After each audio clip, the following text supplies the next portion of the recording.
মঞ্চে উপস্থিত মাননীয় মন্ত্রীবৃন্দ, আমার সামনে উপবিষ্ট সংসদ সদস্যবৃন্দ, তিন বাহিনীর সম্মানিত প্রধানগণ, অন্যান্য নিরাপত্তা ও আইন শৃঙ্খলা রক্ষাকারী বাহিনীর প্রধানগণ, বাংলাদেশে নিযুক্ত বিভিন্ন দেশের সম্মানিত রাষ্ট্রদূত, হাই কমিশনার ও কূটনৈতিক মিশনের সদস্যবৃন্দ, জুলাই আন্দোলনের শহীদ পরিবারের সম্মানিত সদস্যবৃন্দ, আন্দোলনে আহত বীর যোদ্ধাগণ, বীর মুক্তিযোদ্ধাগণ, বিচার বিভাগ, সশস্ত্র বাহিনী ও বেসামরিক প্রশাসনের সম্মানিত প্রতিনিধিবৃন্দ, দেশ বরেণ্য অতিথিবৃন্দ, রাজনৈতিক, সামাজিক, সাংস্কৃতিক ও পেশাজীবী অঙ্গনের বিশিষ্ট ব্যক্তিবর্গ, প্রিন্ট, ইলেকট্রনিক ও অনলাইন গণমাধ্যমের সম্মানিত সাংবাদিকবৃন্দ এবং সারা দেশ থেকে আগত আমার শ্রদ্ধেয় ভাই ও বোনেরা, আসসালামু আলাইকুম রহমতুল্লাহি ওয়া বারাকাতুহু।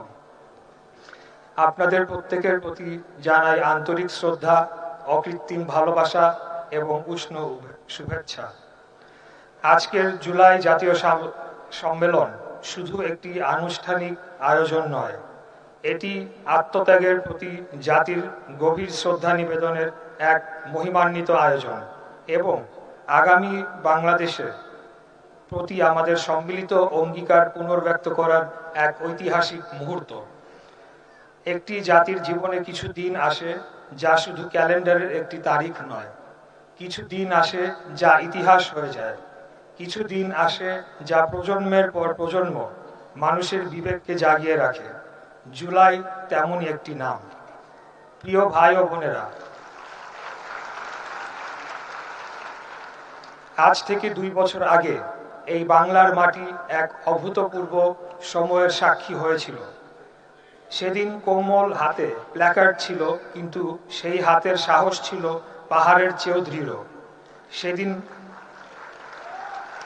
বুক ছিল নিরস্ত্র, কিন্তু সেই বুকের ভেতরে ছিল স্বাধীন মানুষের অদম্য শক্তি। সেদিন রাস্তায় শুধু মানুষ ছিল না, রাস্তায় নেমে এসেছিল একটি জাতির বিবেক। যে তরুণকে বলা হতো দেশ নিয়ে ভাবে না, যে তরুণীকে বলা হতো নিজের ভবিষ্যৎ নিয়েই ব্যস্ত, সেই তরুণ তরুণীরাই প্রমাণ করে দিয়েছিল তারুণ্য কখনো মরে যায় না। দেশ ডাকলে, মানুষ ডাকলে, ন্যায় ডাকলে বাংলাদেশের তারুণ্য সাড়া দিতেই জানে। প্রিয় উপস্থিতি, আজ এই অনুষ্ঠানে এমন অনেক মানুষ আছেন যাদের শরীরে এখনো সেই সংগ্রামের ক্ষতচিহ্ন বহমান। কারো হাত নেই, কারো পা নেই, কারো চোখের আলো নিভে গেছে, কিন্তু আমি জানি তাদের হৃদয়ের আলো নিভে যায়নি। আর আজ আমরা গভীর শ্রদ্ধার সঙ্গে স্মরণ করি সেই সব শহীদদের যারা আর ফিরে আসেননি। হয়তো কোনো এক বিকেলে তারা আপনার পাশেই দাঁড়িয়েছিলেন, হয়তো কোনো এক মিছিলে তারা আপনার পাশেই হেঁটেছিলেন। আজ তারা আমাদের মাঝে নেই, কিন্তু তারা কি সত্যিই নেই? না, তারা আছেন এই বাংলাদেশের প্রতিটি পতাকায়, প্রতিটি স্বাধীন নিঃশ্বাসে, প্রতিটি শিশুর হাসিতে, প্রতিটি মানুষের মুক্ত কণ্ঠে। যে মানুষ নিজের জীবনের চেয়ে দেশের মর্যাদাকে বড় করে দেখে, সে কখনো মৃত্যুবরণ করে না। সে ইতিহাস হয়ে যায়, সে প্রেরণা হয়ে যায়, সে জাতির আলোকবর্তিকা হয়ে যায়। প্রিয় ভাই ও বোনেরা, এই আন্দোলন কোনো একক ব্যক্তির আন্দোলন ছিল না, এটি ছিল গণমানুষের আন্দোলন, এটি ছিল বিবেকের আন্দোলন, এটি ছিল অন্যায়ের বিরুদ্ধে মাথা উঁচু করে দাঁড়ানোর আন্দোলন।